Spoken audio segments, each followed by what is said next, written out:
Be ready for dictation. Start. That is a tremendous responsibility. Freedom brings responsibility. Of course, there is no such thing as freedom without responsibility. Irresponsibility itself means lack of freedom. Therefore, we have to be conscious of this tremendous burden of responsibility which freedom has brought, the discipline of freedom and the organized way of working freedom.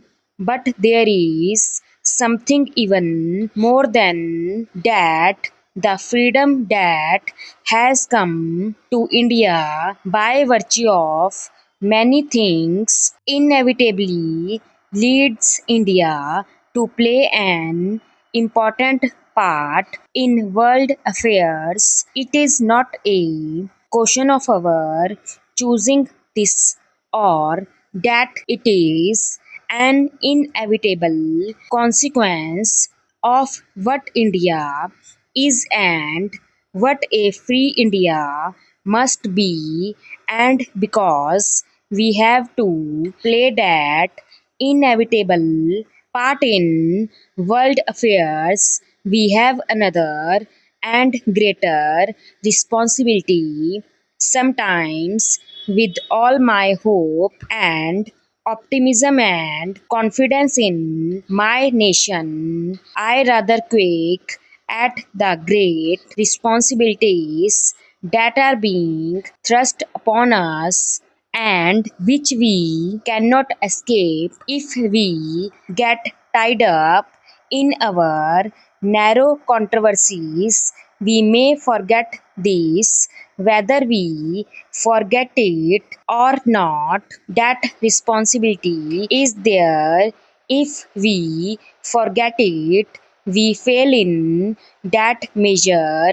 Therefore, I would beg of this House to consider these great responsibilities that have been thrust upon India and on us in this House, because we represent India in this as in many other spheres, and to work together in the framing of the Constitution, always keeping that in view, for the eyes of the world are upon us, and the hopes and aspirations of a great part of the world are also upon us. We dare not belittle. If we do so, we do an ill service to our country and to the hopes and aspirations of other countries that surround us.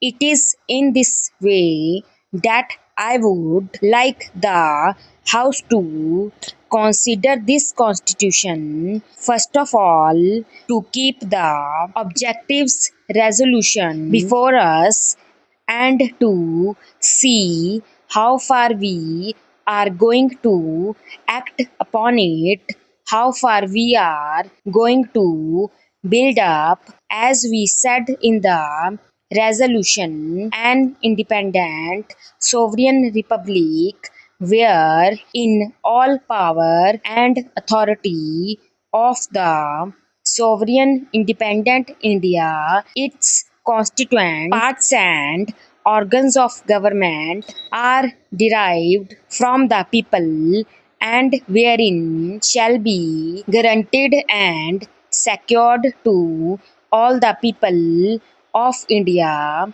justice, social, economic, and political equality of status, of opportunity, and before the law, freedom of thought, expression, belief, and worship. The House will remember that when I brought the motion of the objectives resolution before this House, I referred to the fact that we were asking for, or rather, we were laying down that our constitution should be framed for an independent sovereign republic. I stated at that time, and I have stated subsequently, that this business of our being a republic is entirely a matter for us to determine. Of course, it has little or nothing to do with what relations we should have with other countries, notably the United Kingdom or the Commonwealth, that used to be called the British Commonwealth of Nations. That was a question which had to be determined again by this House and by no one else, independently of what our constitution was going to be. I want to inform the House that in recent weeks, when I was in the United Kingdom, this subject and allied subjects came up for private discussion. There was as no public discussion or decision, because the Commonwealth Conference which I attended did not consider it at all in its sessions. Inevitably, these were private discussions, because it is a matter of high moment not only for us but also for other countries, as to what, if any, relation we should have, what contacts, what links we should bear with these other countries.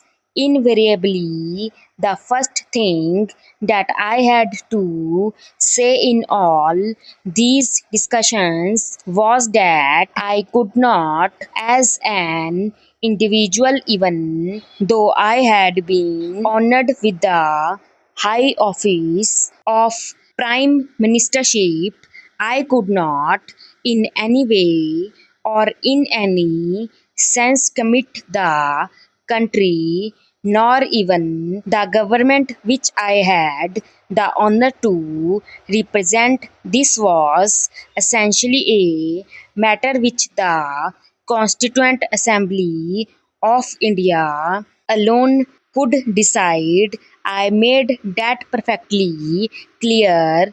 Having made that clear, I further drew their attention to the objectives resolution of the Constituent Assembly.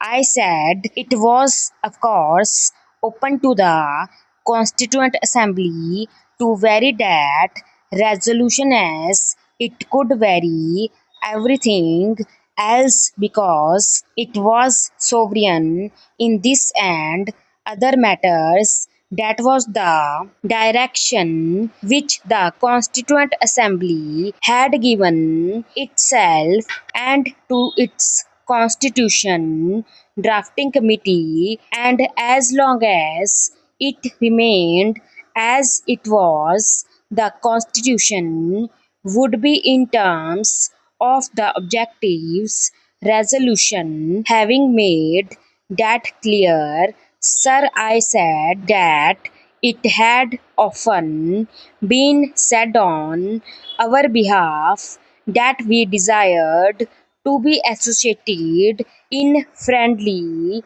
relationship with the other countries, with the United Kingdom and the Commonwealth.